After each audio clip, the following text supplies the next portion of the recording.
Margaret was 68 years old when her husband, Richard Morrison, died in his sleep on a Tuesday morning. She had brought him his coffee at 7 o'clock, the way she had done every morning for 40 years, and she found him already gone. The doctor said it was his heart.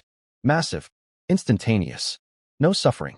Margaret stood in the doorway of their bedroom holding a mug that was still steaming, and for a long moment she could not move and could not speak and could not understand why the room felt exactly the same as it had every other morning, as if the world had not just shifted beneath her in some permanent and irreversible way. She set the coffee on the nightstand. She sat on the edge of the bed. She placed her hand on his and stayed there until the warmth had gone entirely. The funeral drew hundreds of people. Richard Morrison had been one of Boston's most respected attorneys for more than 5 decades, the kind of man whose name opened doors in rooms that most people never even knew existed. His stepchildren, Stephen, Catherine, and Michael, sat in the front row of the church and accepted condolences with the practiced composure of people who had already begun, in their minds, to divide what was coming to them. Margaret sat in the second row. For space, Stephen had told her, in case you have family members who need to sit with you. Margaret had no family. She had Richard, and as of that morning, she did not even have him. 1 week after the funeral, Margaret drove herself downtown to the office of Marcus Chun, the attorney who had handled Richard's estate planning for the past 2 decades. She dressed carefully. She sat alone on one side of a long conference table. Stephen, Catherine, and Michael arrived together with lawyers of their own and arranged themselves across from her like a wall. When Marcus began reading, his voice was measured and careful, the voice of a man who had been dreading this morning for longer than anyone in the room knew. Richard Morrison's estate was valued at approximately $8,700,000. The Brooklyn mansion, the investment accounts, the retirement funds. And when every last dollar had been assigned to his children from his first marriage, Marcus paused, and then continued, and what he said next changed everything, though Margaret did not know it yet. To his wife, Margaret and Morrison, Richard left one item, a rusty iron key, an address in a town no one in that room had ever heard of, and a handwritten note on his personal stationery. Go there, Richard had written. You will understand everything. They did not look at her when Marcus read that. They did not need to.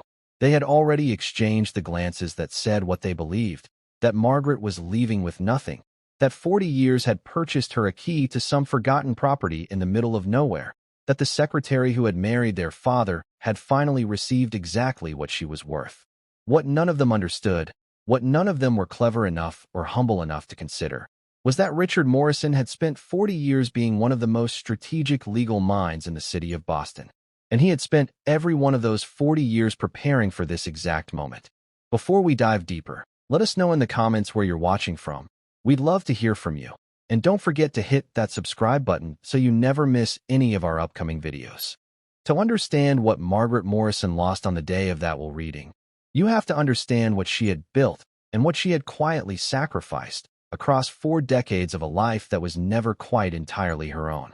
She had been 28 years old when she first walked into Richard Morrison's law firm on a Monday morning in the spring of 1984, hired as his personal secretary after 3 rounds of interviews that she had prepared for with the kind of deliberate care that people bring to things they desperately need to get right. She had grown up in Worcester, Massachusetts, the youngest daughter of a sheet metal worker and a school librarian, and she had put herself through 2 years of community college before landing the kind of administrative position that, in those years, represented a genuine foothold in the professional world. She was organized, quiet, observant, and good at anticipating what people needed before they knew they needed it. Richard noticed that quality about her almost immediately. He was 45 that year, recently divorced from his first wife, Eleanor, and the father of 3 children who had already made it clear they blamed him for the collapse of that marriage, even if the full picture was considerably more complicated than the story they had chosen to believe. He was impressive in the way that men who have spent decades being taken seriously in important rooms tend to be impressive. Not loud, not showy, but carrying a kind of gravitational presence that made you feel, when he turned his attention to you, that you were worth being looked at carefully. He asked Margaret to dinner 6 months into her employment. She said yes, telling herself it was a single dinner, that it would not complicate anything, that she was an adult woman who understood the difference between a meal and a decision. By the end of that evening, she was already aware that she was wrong about all three of those things. He proposed 6 months after that, on a Wednesday evening in November, in the kitchen of his Brookline mansion while Margaret was helping him review documents for a trial. She had not been expecting it. She had not even been entirely certain, in the private hours before sleep, whether what they had was love in the full and certain sense of the word, or something more complicated, a powerful mutual need that had arrived at a moment when both of them happened to have space for it. She said yes. She told herself that love and certainty were not the same thing, and that the absence of one did not disqualify the presence of the other. She would spend the next 40 years discovering whether she had been right. Richard's children were told before the engagement was announced publicly. Stephen was 20, studying business at Boston University, and he received the news with the tight, controlled anger of a young man who had not yet learned to disguise what he felt. Catherine was 18 and had already developed the particular social fluency that would define her adult personality, the ability to be cruel while appearing gracious, to wound without ever raising her voice. At Margaret's wedding reception, Catherine found her in a quiet corner of the reception hall and said, with a smile that never touched her eyes, "You'll never be our mother. Don't even try." Margaret had smiled back and said nothing, because she had already decided, in the weeks before the wedding, that she would not try to be their mother. She would simply try to be decent to them, consistently, and without expectation of return, for as long as it was required of her. What she had not anticipated was that it would be required of her forever. The life Margaret built inside the Brookline mansion over the following 4 decades was the kind of life that is easy to overlook from the outside and nearly impossible to fully appreciate from within. She managed a house that regularly hosted 30 or 40 guests for dinner parties and holiday gatherings. She maintained relationships with Richard's colleagues and clients, learning their names and their children's names and the details of their professional triumphs and personal sorrows with the careful attention of someone who understood that the social infrastructure of a successful professional life does not maintain itself. She remembered every birthday, not just of Richard's children and grandchildren, but of his partners at the firm, his clerks, the judges who had known him since his early career, the neighbors who had watched him build his reputation over half a century in a single city. She cooked, not because she was required to, but because food was one of the languages she had always been fluent in. The way a slow Sunday roast could fill a house with the particular warmth that says someone here has been paying attention to you. She kept a kitchen garden on the south side of the mansion, where she grew tomatoes and basil and 3 varieties of thyme, and she cut roses from the beds she had planted along the back fence and arranged them in low bowls on the dining room table every Friday morning.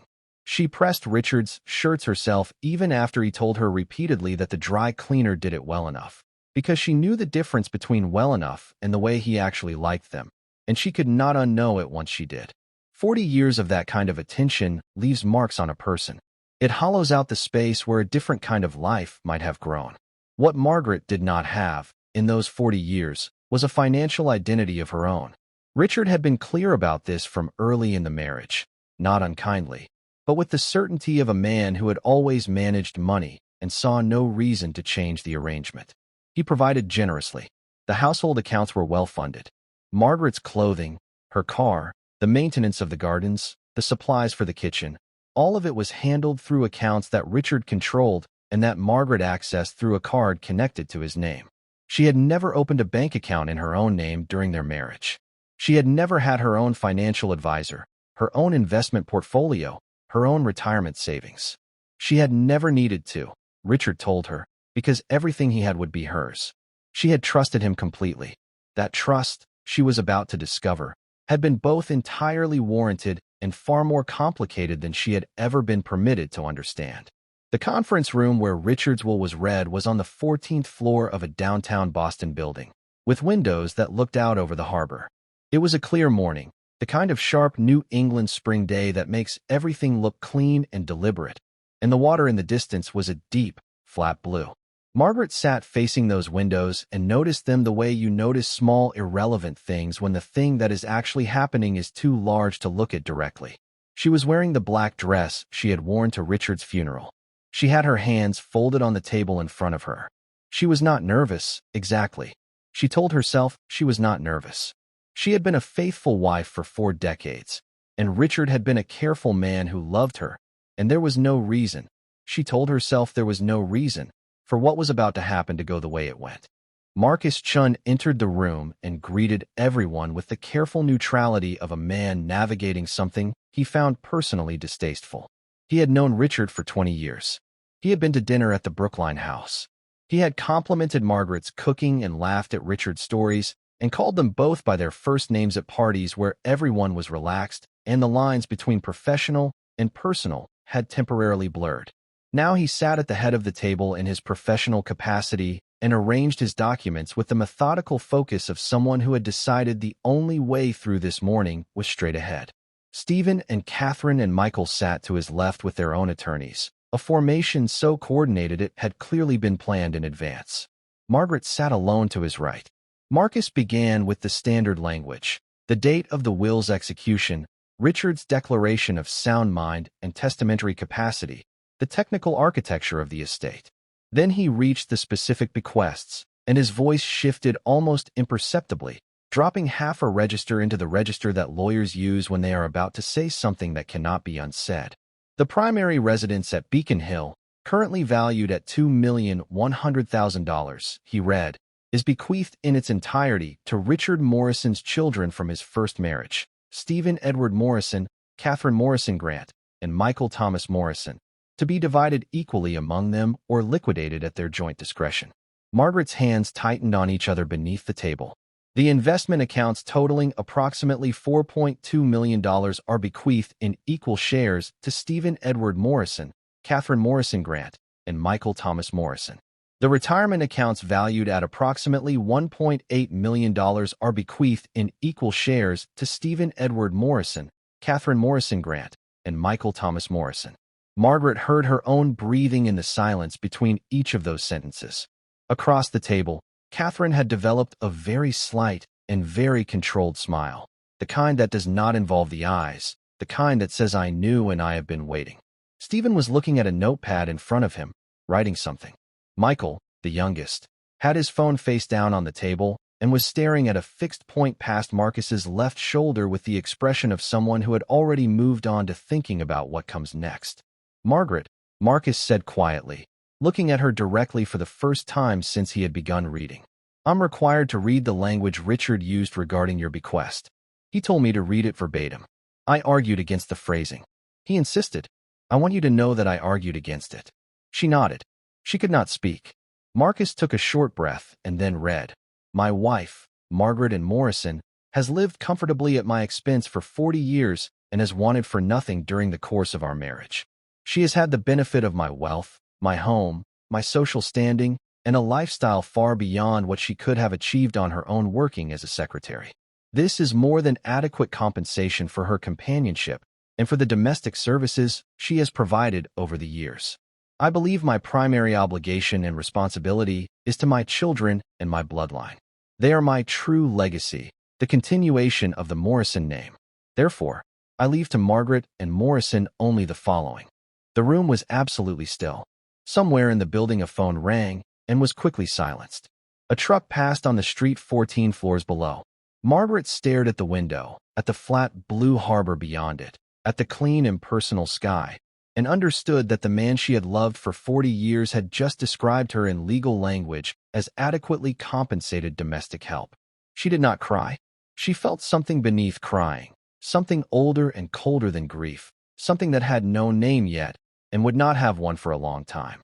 Marcus continued, To Margaret and Morrison, I leave one property I own located at 47 Oakwood Lane in the town of Millbrook, Massachusetts, along with all contents contained therein.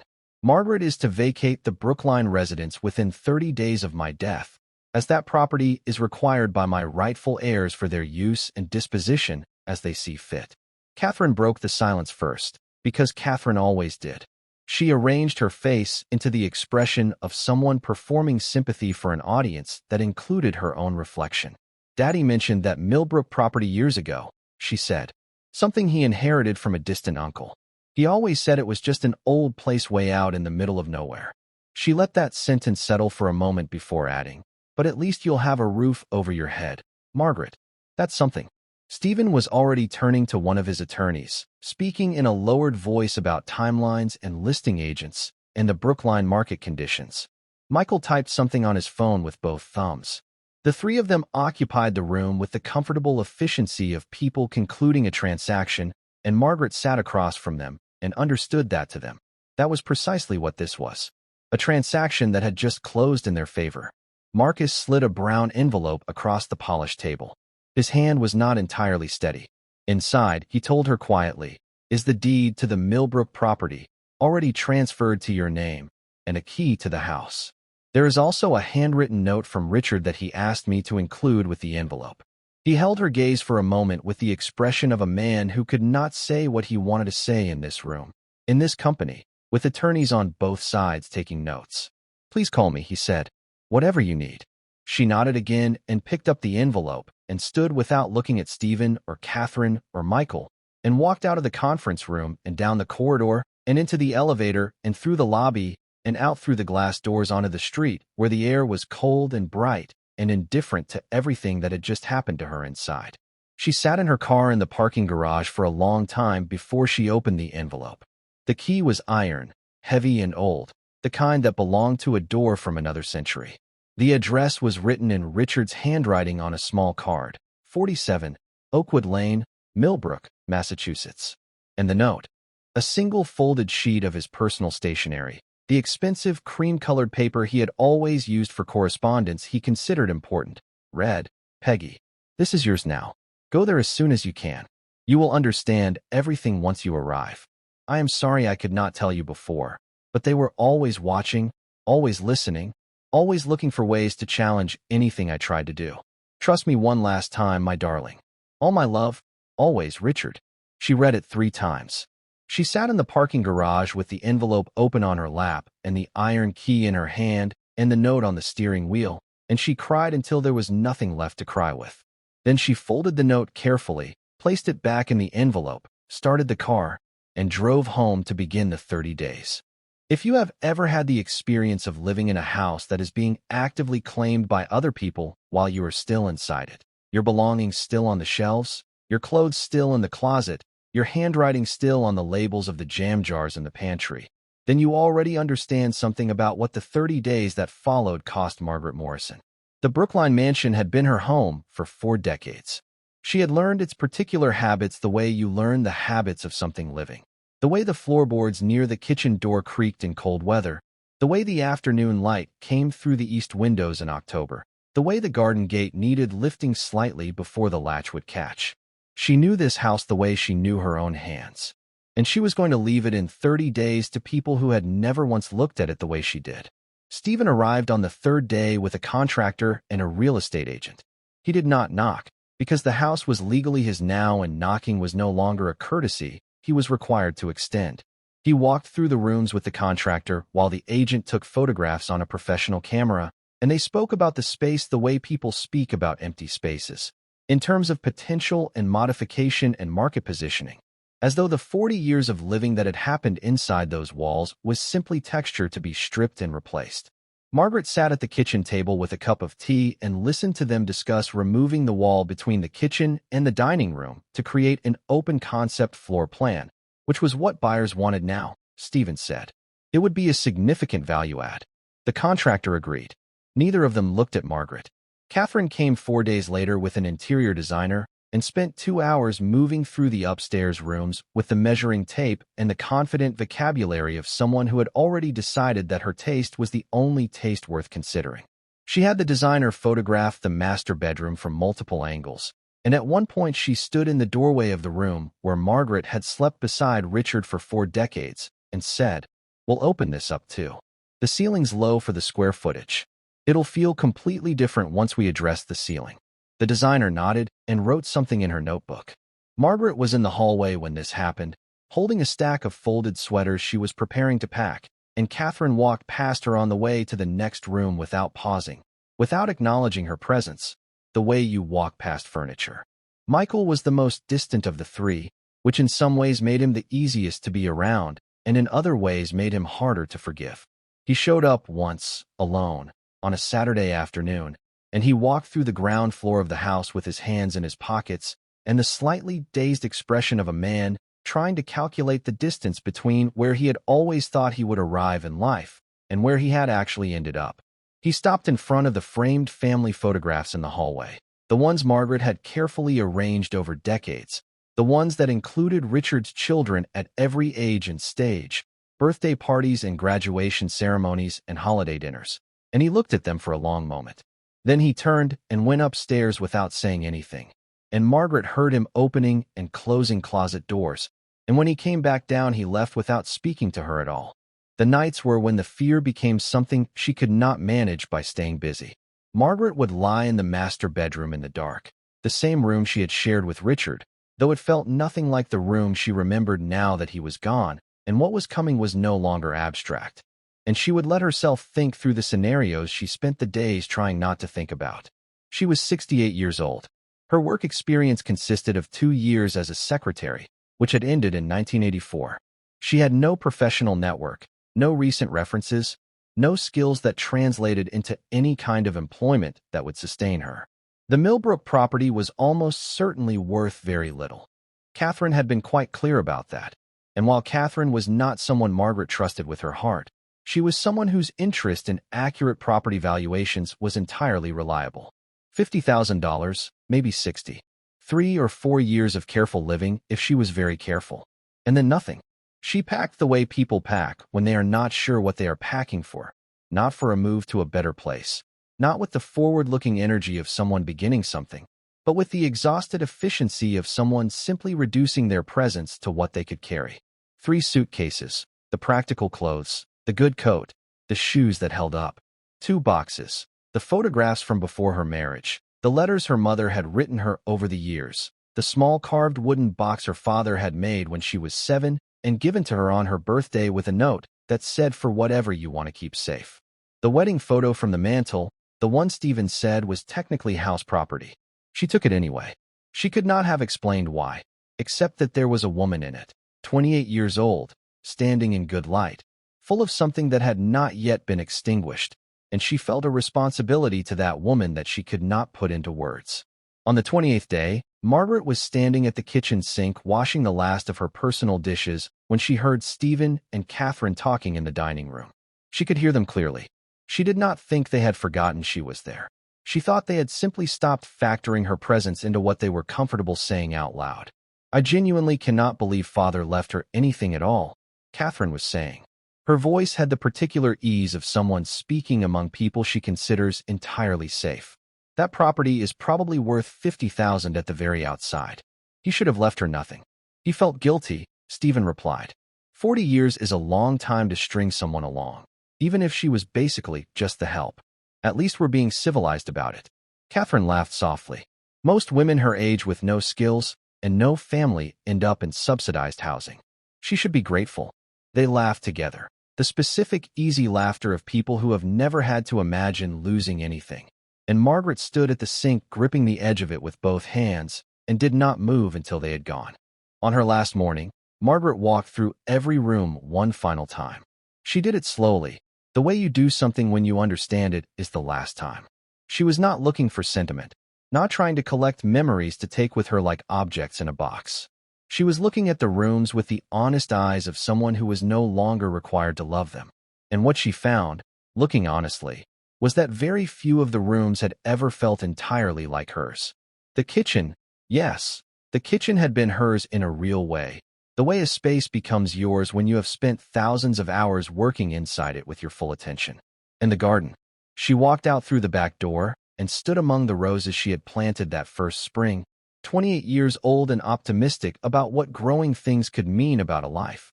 And that was where she felt the loss most cleanly. Not the house, not the marriage, not even Richard, just the garden and the woman who had created it, and the complete indifference of the people who were inheriting it to what either of them had been. Stephen arrived at 1:30. He had the movers coming at 2 and wanted to confirm she was leaving on schedule. Margaret stood at the front door with her 3 suitcases and her 2 boxes and the photograph that technically belonged to the house.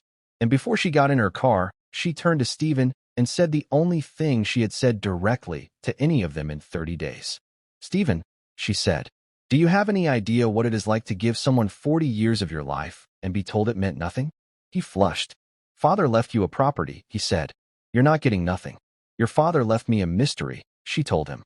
"You and your siblings received millions of dollars, and this mansion, and the confirmation that your father considered you his legacy. I received a rusty key and 30 days to disappear from the only home I have known for 4 decades.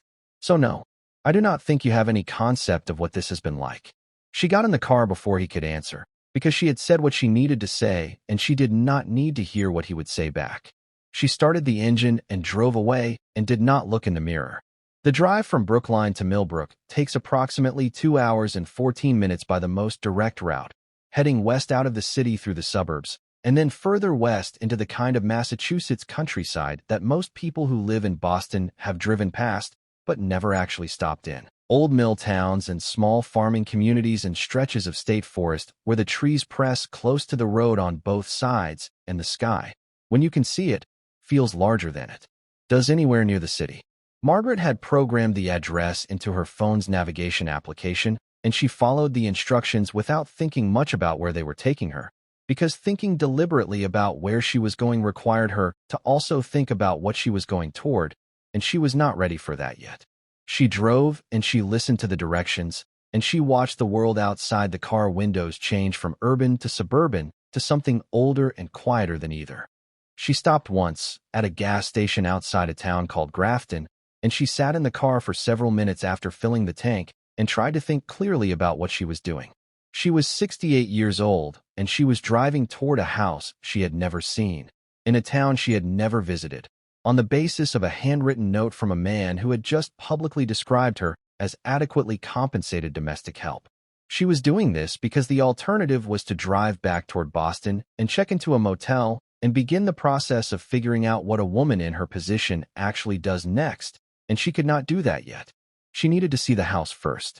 She needed to know whether she was driving toward the ruin that Catherine had described or toward something else. She needed to see the thing itself before she could decide what to think about any of it. She pulled out of the gas station and kept driving west.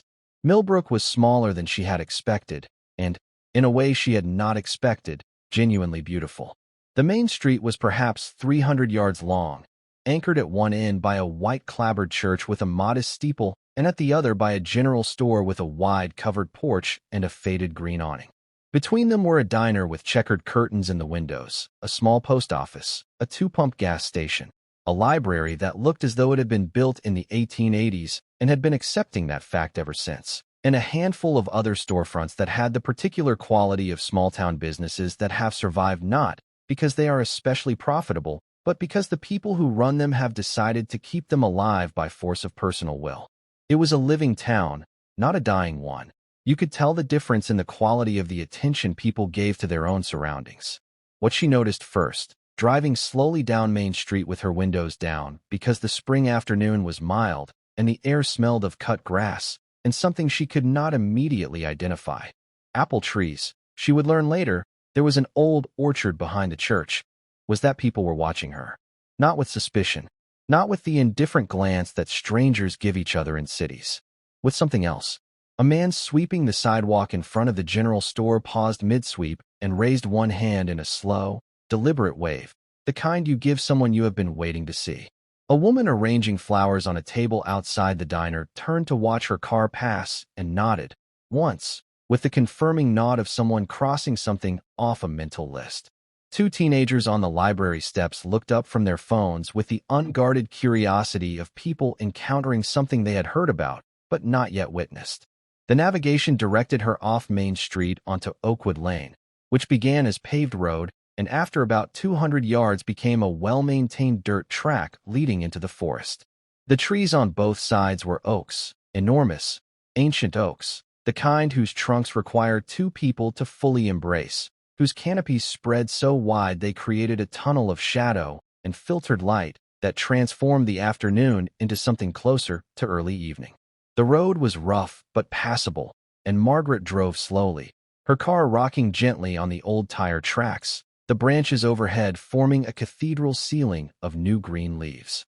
She felt, for the first time since she had walked out of Marcus Chin's office with the brown envelope, something that was not fear and was not grief and was not the particular exhaustion of 30 days of being erased.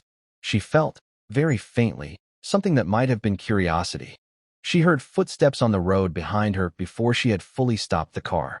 An elderly woman was walking toward her with the purposeful stride of someone who has somewhere specific to be and has always moved through the world as though the world owes her nothing but the road beneath her feet. She was perhaps 75, with white hair cut practically short and the kind of face that has earned every line on it. She carried a wicker basket covered with a red checkered cloth, and she did not slow her pace as she approached. Margaret stepped out of the car. "You're Margaret," the woman said. It was not a question. She said it the way you state a fact that has been established for some time. "Yes," Margaret said. "How did you know?" "We've been waiting for you," the woman replied, as if this were entirely ordinary. "Richard told us you'd come after he passed. He said to watch for a woman named Margaret driving an older Honda." She held out the basket. "I'm Dorothy Harmon. I run the general store. Brought you bread, eggs, milk, coffee, some cheese. Figured you'd need supplies." What she found when she turned that key in the oak door's lock was something Richard had spent 40 years building for this exact moment. And it was nothing like anything she had been prepared to find. The house at 47, Oakwood Lane, was not falling apart. It was not a ruin. It was not the worthless property that Catherine had described with the confident authority of someone who has no interest in being accurate. It was a house built from gray fieldstone sometime in the early 1800s, 2 stories with a steep slate roof that had been recently repaired and showed no signs of the decay that neglect produces in old structures. White-painted wooden trim framed leaded glass windows that caught the afternoon light and held it. A heavy oak front door stood beneath a small covered portico with hand-carved supports. Ivy grew up portions of the stone facade in the intentional, decorative way of something that has been managed rather than simply tolerated. The grounds were overgrown. Yes, the formal gardens had gone largely to wildness, but even in their overgrown state you could see the original design beneath the growth, the bones of something that had been planned with care and not entirely abandoned. Dorothy unlocked the front door with the rusty iron key from Margaret's envelope, and the lock turned smoothly despite the key's aged appearance, which told its own story about how carefully maintained this place had been.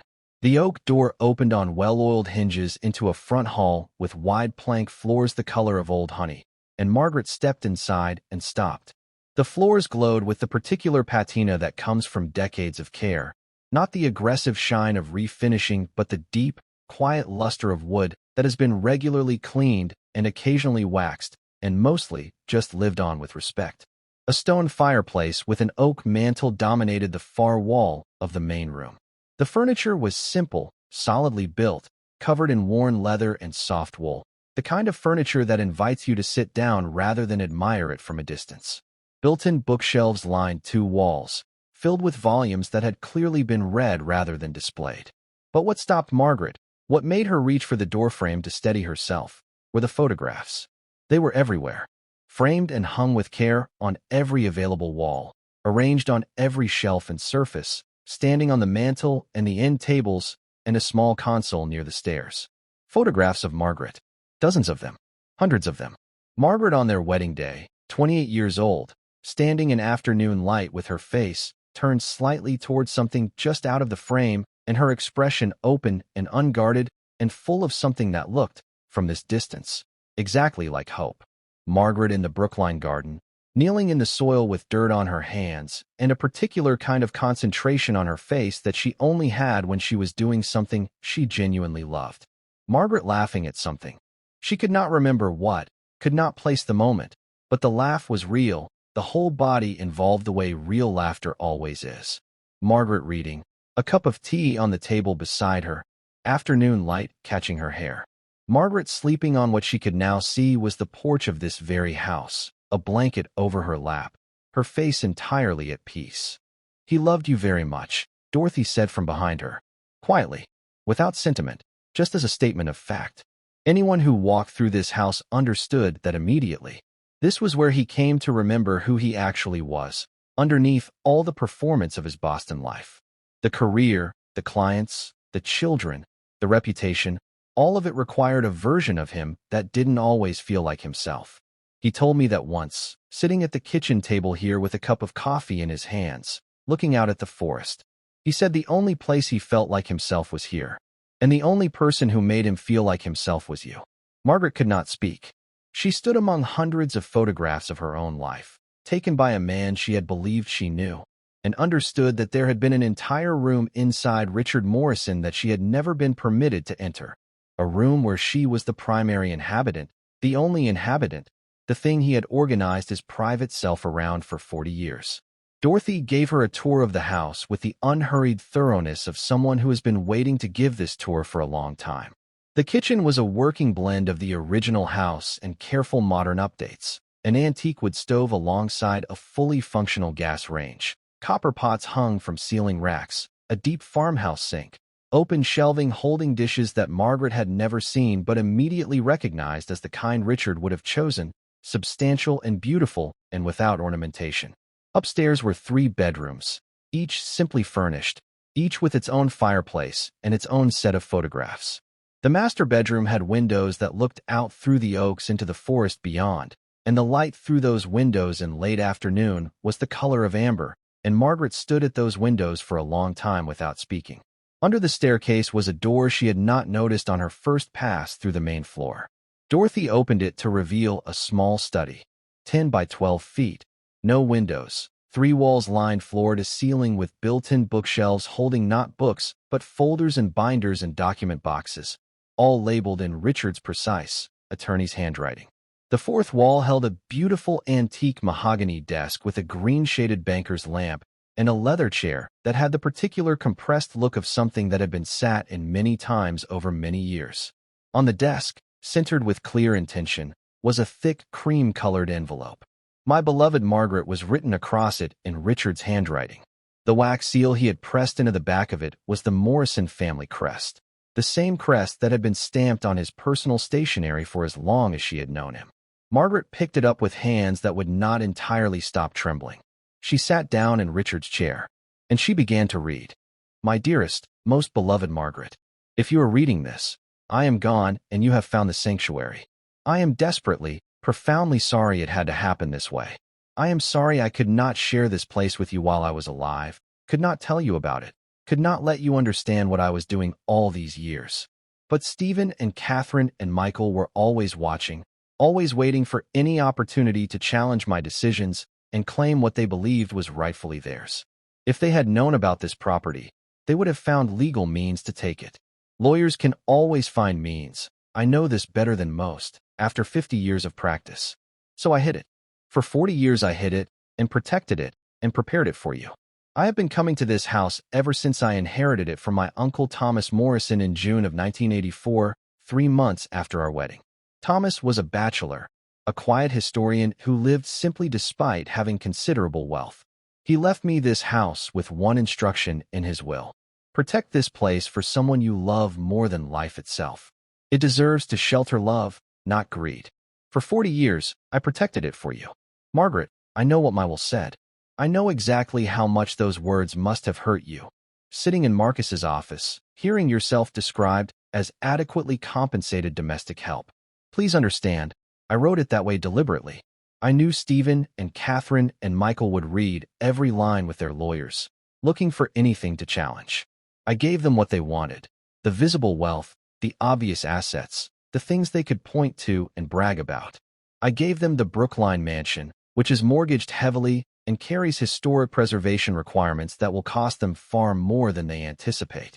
I gave them investment accounts structured inside trusts with conditions so complex and demanding that accessing the money will require years of compliance with rules I designed specifically to be difficult for people with their particular character flaws to satisfy.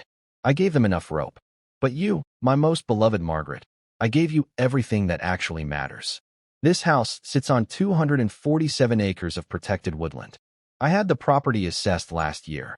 It is worth approximately $3.2 million to conservation organizations that have already expressed serious interest in purchasing it. The house itself adds another $800,000 as a designated historical structure. More importantly than any monetary figure, I gave you freedom. The trust one established will cover every property expense, every utility, every tax and insurance payment for 50 years. You will never have to fear losing this place. The deed has been in your name, and your name alone, since 1984. It was established as a gift entirely separate from our marriage. It is legally untouchable by anyone. Richard's letter continued for 3 more pages. It described the filing cabinets in careful detail, documents accumulated over 50 years of legal practice, information about powerful families and influential people who had believed their arrangements were permanently buried. He had never used any of it. That would have been unethical, he wrote, and he was very clear on that point. But he had documented everything with a methodical attention to detail that was entirely consistent with everything Margaret had ever known about the way Richard Morrison worked. He had kept it organized and cataloged, and he had left it to her with instructions about when, and only when, she was permitted to consider using it. If they come for this property, he wrote, if they try to take what I have given you, not otherwise, not for leverage, not for advantage, not out of anger, only as protection. He ended the letter simply, I failed you in life by being weak when I should have been strong. I hope I have succeeded in death by being clever. This sanctuary is yours, to live in, to sell, to transform into whatever you choose. Know that it was created from love, protected by love, and given to you with more love than I ever adequately expressed while I was breathing. You deserved someone braver than me, but I gave you what I could. Forever and always yours, Richard. Margaret read the letter 3 times. By the 3rd reading, the tears had stopped and something quieter and more permanent had taken their place. Not joy, not yet, but the first distant approach of something that might, eventually, become peace. Marcus Chin called on a Wednesday morning, 3 weeks after Margaret had arrived in Millbrook. She was in the kitchen, learning the particular personality of Richard's antique wood stove, which required a different kind of attention than a gas range and rewarded patience with a quality of heat that the newer appliance beside it simply could not reproduce. She had been making coffee and listening to the forest, which had sounds she was still cataloging, the specific silence before a rain, the particular quality of birdsong in the oaks at 6 in the morning, the way the wind moved through the upper branches with a sound like something thinking out loud. The call came in just before 9. Margaret, Marcus said, his voice carrying the careful neutrality he used when delivering information he did not enjoy. I wanted to give you advance notice. Stephen has retained attorneys to challenge the will.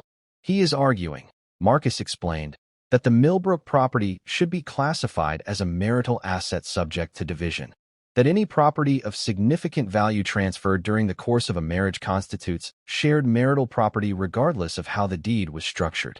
His attorneys are aggressive and well-resourced, and they are planning to file a motion to have the property revalued and subjected to equitable distribution.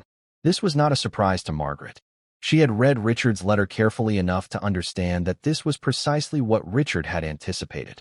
She set her coffee mug on the counter and walked through the kitchen to the door of the small study under the stairs, where the filing cabinets stood exactly as Richard had described them, every folder in its place, every label in his handwriting.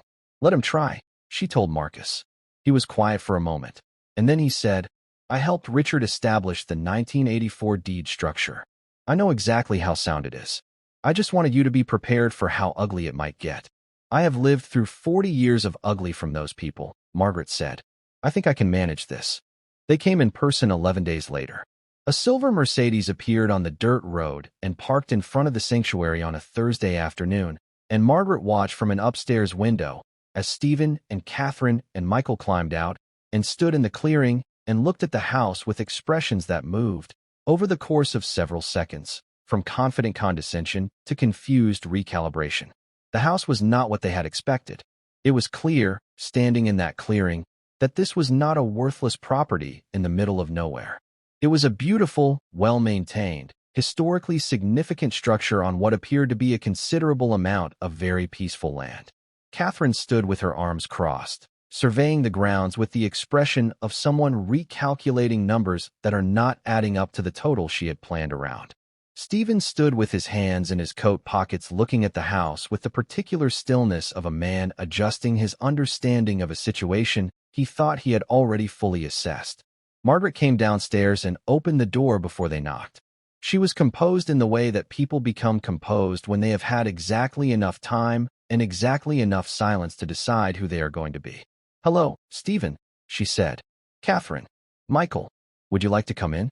She led them into the living room, past the photographs, past the shelves of carefully maintained books, past the stone fireplace and the worn leather furniture and all the accumulated evidence of a man's private devotion, and gestured toward the sofa and chairs. "Please sit down. I'll make tea." She served it in the china she had found in the kitchen cabinets. Richard's Uncle Thomas's china, solid and beautiful, the kind of china that has survived multiple generations precisely because someone in each of those generations recognized its value and treated it accordingly. She was gracious. She was calm. She was, for the first time in 40 years, entirely in control of the room. Stephen cleared his throat. "Peggy," he began. He had always used the diminutive, had always used it in a way that implied she had not entirely grown up. "We've come to discuss the property situation. We believe there has been a misunderstanding about Father's intentions and the actual value of this place." Margaret took a careful sip of her tea. "Really?" she said. "What kind of misunderstanding?" Catherine's voice took on the sharpened edge it developed when she was confident of her position. "Our father clearly didn't understand the full market value of this property when he made his arrangements," she said. "Now that we've done proper research, it's clear this property and the land are worth considerably more than anyone knew. As his children and his primary heirs, we believe we have a legal right to share in all significant marital assets." Margaret set down her cup. "This property," she said, "is not a marital asset. It was deeded to me in 1984 as a personal gift, structurally separated from our marriage under Massachusetts law, and I have full documentation to establish exactly that. I suggest you review your attorney's research a second time."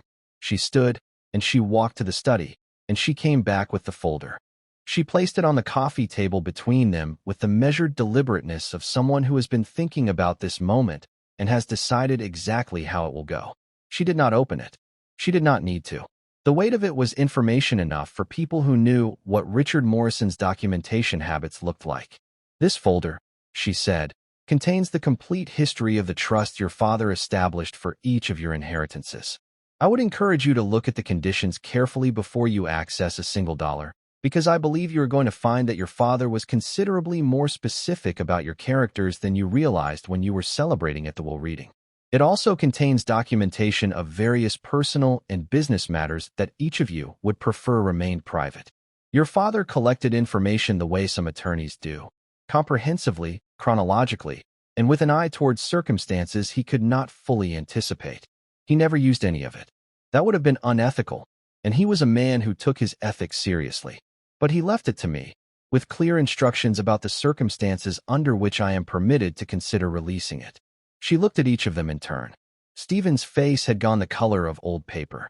Catherine had stopped performing expressions entirely, which was, Margaret reflected, actually the most honest she had ever seen her. Michael was looking at the folder with his jaw tight and his hands very still on his knees. "So here is my offer," Margaret said. "I will make it once, and I will not make it again. Walk away. Accept the will as written. Return to your lives with your inheritances and your mansion and your trusts and all the complications your father embedded inside them, which I suspect you are only beginning to discover. Leave me in my sanctuary. We never need to speak to each other again. But if you challenge me in any court, in any jurisdiction, for any reason, if you attempt to take this property from me or to complicate my life in any fashion, I will release everything in this folder, every document, to every relevant authority and every relevant journalist. Do you understand me?" The silence that followed was the kind that fills a room entirely, that occupies every available cubic inch of air. The antique clock on the mantel counted the seconds with small, even ticks. Outside, the wind moved through the oaks with its sound like something thinking. Margaret sat with her hands folded in her lap and her back straight and her expression entirely clear, and she waited. Stephen looked at Catherine. Catherine looked at Michael. Michael looked at the folder. Then Stephen said, his voice stripped of everything except the essential information, "We'll need to discuss this among ourselves." "Of course," Margaret said pleasantly. "Take whatever time you need. But I want to be certain you understand what I have told you. This property belongs to me. It has always been intended for me. Your father loved you in the complicated way that he was capable of loving people. But he loved me more. He simply lacked the courage to show it while he was alive." She walked them to the door. She watched them get into the silver Mercedes and drive back down the dirt road through the oaks. She stood on the stone porch until the sound of the engine had faded entirely. Then she went inside and sat in Richard's chair and understood, for the first time, what it felt like to be on the correct side of a long negotiation. Stephen, Catherine, and Michael dropped their legal challenge within 9 days of their visit to the sanctuary. Marcus Chun handled the final paperwork with the quiet efficiency of a man who had been waiting for this particular outcome for longer than most. The will was closed, the deed confirmed, every legal thread tied off with the finality of a document that no longer had any loose ends to pull. Marcus called Margaret on a Friday morning to tell her, and she thanked him and asked if he would like to come to Millbrook sometime for dinner, because she had been learning the wood stove and she thought she was getting somewhere with it. And he laughed, the first genuine, unguarded laugh she had heard from him in months, and said that he would very much like that. The Brookline mansion sold, eventually, but not quickly and not profitably. The historic preservation easements Richard had embedded in the deed required months of committee review before any sale could proceed. The mortgage came due at precisely the moment the siblings discovered its size, and they spent the better part of 8 months arguing about how to divide the carrying costs while the house sat on the market at a price the market politely declined to meet. When it finally sold, it sold for considerably less than they had announced to their social circles it would sell for, and the net proceeds, after the mortgage and the legal fees and the preservation compliance costs, were a fraction of what they had planned their financial futures around. The trusts Richard had established proved to be exactly as restrictive as he had designed them to be. Stephen discovered that his annual character evaluations were conducted by a retired federal judge whose standards for professional conduct were not ones that Stephen had consistently met. Catherine's requirement to demonstrate stable family relationships was, given the state of her family relationships, essentially impossible to satisfy. Michael found the requirements of actively managing his inheritance trust to be incompatible with his actual professional habits. Richard Morrison had given his children exactly what they had asked for, structured in exactly the way most likely to demonstrate why they had asked for the wrong things. Margaret spent the months following the legal resolution in the particular productive piece of someone who has been given space and time and resources and is finally, after a very long wait, permitted to use all 3 at once. She hired workers from Millbrook to help restore the sanctuary's formal gardens, and she worked alongside them herself every morning, learning the specific personality of this land the way she had once learned the personality of the Brookline garden, which plants thrived in which exposures, which beds needed amending, where the drainage ran problematic in a heavy rain. The fountain in the center of the old formal garden was cleaned and repaired, and the sound of water running through it in the morning became one of the fixed points of her days, the way certain sounds do when you have been somewhere long enough to depend on them. Dorothy Harmon became the closest thing Margaret had found to a genuine friend since the years before her marriage, when she had been a different person in a different life and had not yet learned to make herself small enough to fit inside someone else's vision of how she should be. They took walks together in the late afternoon, through the oaks and along the edge of the property where the forest opened briefly onto an old meadow that had probably been someone's hay field 100 years ago. They drank tea on the stone porch and talked about things that had nothing to do with Richard or the will or Boston or any of the history Margaret had carried into this town in 3 suitcases and 2 boxes. They talked about books, about the library's need for a new roof, about the diner's apple pie, about a family of foxes that had been living in the old orchard behind the church for the past 3 years and showed no signs of making alternative arrangements. Margaret told Dorothy about her life before Richard, Worcester, her parents, the community college years, the particular quality of ambition she had carried in her 20s that had never entirely found its proper channel. Dorothy listened without offering interpretations. This was one of the things Margaret most appreciated about her. The people of Millbrook received Margaret with the specific warmth of a community that had been told about her for years and was simply glad to finally meet the person behind the stories. Pastor James at the White Church told her about the roof repair that Richard had funded anonymously 3 years earlier and had refused to let anyone acknowledge publicly. Mrs. Patterson, who had lived in Millbrook her entire life and whose family had known Richard since he first began his monthly visits in the 1980s, told her about the anonymous scholarship that had sent her grandson to college, the first in their family to go, and how they had figured out the source but had never said anything because Richard had made it clear that acknowledgment was not the point. Sarah, the young librarian, showed her the 5,000 books Richard had purchased when the town's budget had been cut and the library was going to have to reduce its hours. He had simply arrived one morning with a check, she said, and told her that a town without books was not really a town at all. Margaret volunteered at the library every Tuesday and Thursday. She helped with the community meals at the church on Wednesday evenings. She attended Sunday services and sat in the third pew from the front and was greeted by name by people who seemed genuinely pleased to see her, which was a quality of greeting she had not experienced in 40 years of Boston social life, where being greeted by name was a professional courtesy rather than an expression of actual feeling. She was learning, slowly and with some difficulty, the difference between being known and being recognized, between the kind of presence you build over decades of careful management and the kind that simply accumulates when you are consistently, reliably yourself in a place small enough for people to notice the consistency. She found the second envelope in a drawer of the mahogany desk on a Tuesday afternoon in early autumn, tucked into the back of the center drawer behind a spare ink cartridge and a small pair of scissors.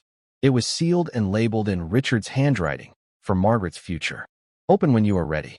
Inside was a deed to 20 acres on the edge of town, a parcel with a small barn and a stone cottage, deeded in her name, paid in full, and a separate document detailing a trust fund of $500,000 established specifically, as the document stated, for whatever purposes and projects Margaret and Morrison chooses to pursue in the next chapter of her life.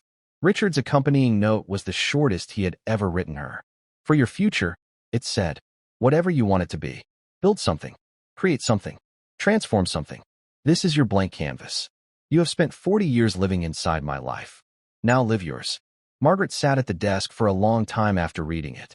The autumn light came through the study door from the windows in the hall beyond, and it was the amber color of late afternoon in October, the best light of the year in New England, the light that makes even ordinary things look like they have been waiting to be seen properly. She knew almost immediately what she wanted to do with the 20 acres and the barn and the cottage and the $500,000. She had known it, she thought, since the first night she had spent in the sanctuary, lying in the master bedroom listening to the oaks and understanding that this was what a place felt like when someone had built it specifically to be a refuge, a space that existed not to impress or perform or advance anything, but simply to shelter whoever needed sheltering. She was going to build a retreat center, not a grand one, not an institution, but a quiet place. A place where women who had spent their lives in service to other people's needs could come for a week or a month and be in a space that asked nothing of them except to exist, to rest, to figure out who they were when they were not actively required to be anyone in particular.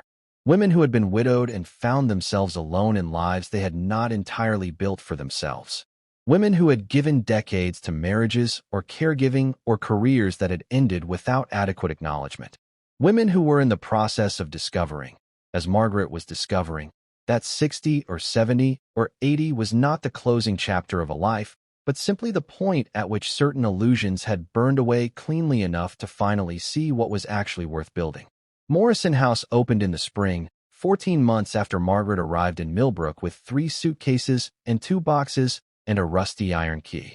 It occupied the stone cottage and the renovated barn on the 20-acre parcel at the edge of town, and it could accommodate 8 women at a time in rooms that were simple and warm and filled with light and books and the particular quality of silence that only comes when you are somewhere that has been built by someone who understood what silence is actually for. Dorothy Harmon sat on the advisory board. Sarah the librarian helped build the library collection. Pastor James came for the opening ceremony and spoke briefly and warmly and did not make it too religious, which was something Margaret had specifically requested. The women of Millbrook brought food. Several of them had been waiting, they told her afterward, to see what Margaret Morrison would do with the land, because Richard had mentioned it to more than one of them over the years. Mentioned that when the time came, the 20 acres would be for something good. He had not specified what. He had trusted her to know. The first guests arrived on a Friday afternoon in April. 8 women, from 8 different starting points.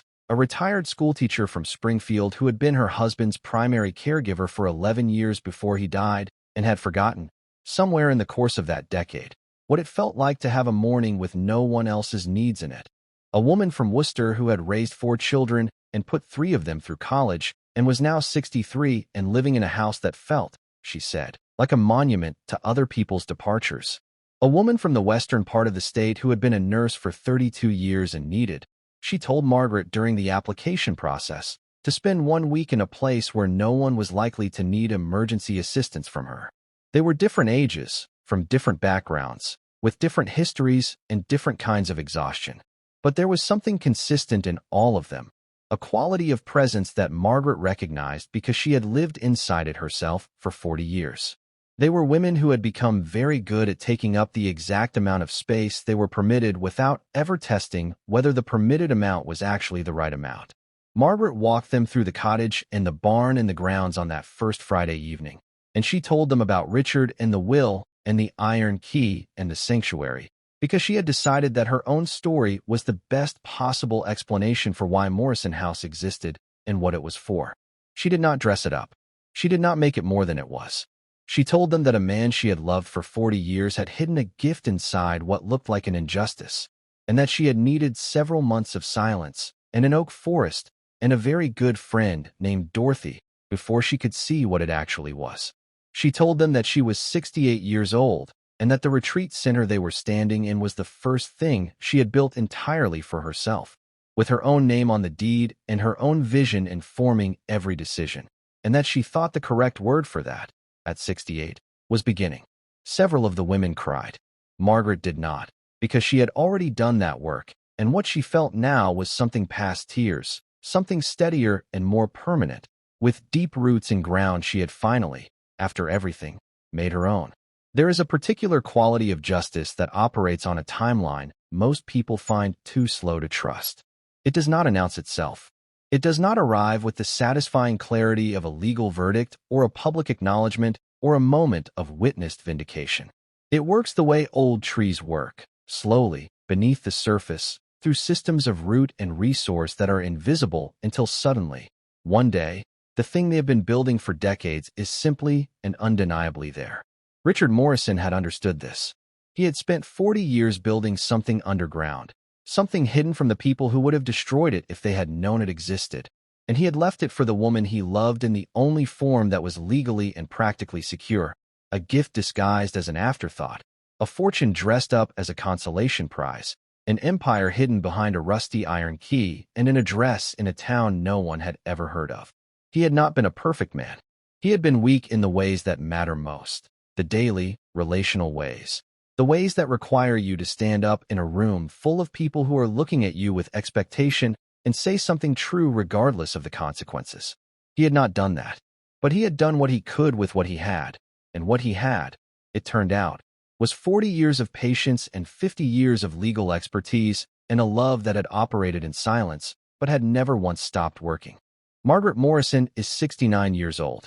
She runs a retreat center in a small town in western Massachusetts, on land that belongs entirely to her, using resources that no one can take from her, in a community that knows her name and is genuinely glad she is there. She grows roses and herbs in the restored garden of a stone house that was built 2 centuries ago and has been sheltering people ever since. She wakes early and makes coffee and takes it out to the porch and listens to the oaks, which are always doing something interesting if you pay attention long enough. She has a best friend and a purpose and a morning that belongs to no one but herself. She is, by any reasonable measure, a woman who has found her way to exactly the place she was always meant to be. The place that was waiting for her, maintained and ready, while she spent 4 decades doing the work that made her strong enough to finally walk through its door. She did not arrive here easily. She arrived here the way most people arrive at the things that matter most, through loss, through fear, through the specific education of finding out that the life you thought you were living was, in some important ways, a story someone else was telling about you. The real story, it turned out, had been waiting in a house no one had ever heard of, behind a door that only her key could open. And what was on the other side of that door was not rescue. It was not compensation. It was not the conclusion of someone else's plan for her. It was, simply and completely, the beginning.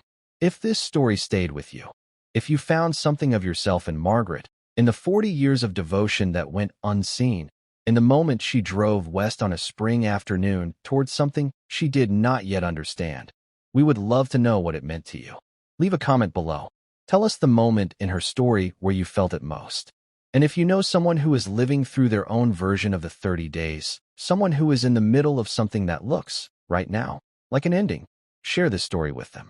Because sometimes the most important thing a person needs is the evidence that the ending they are standing in is not actually the last chapter. It is just the one before everything changes. Thank you for being here with us today. Thank you for staying with Margaret from the beginning to the very end. We will see you in the next story.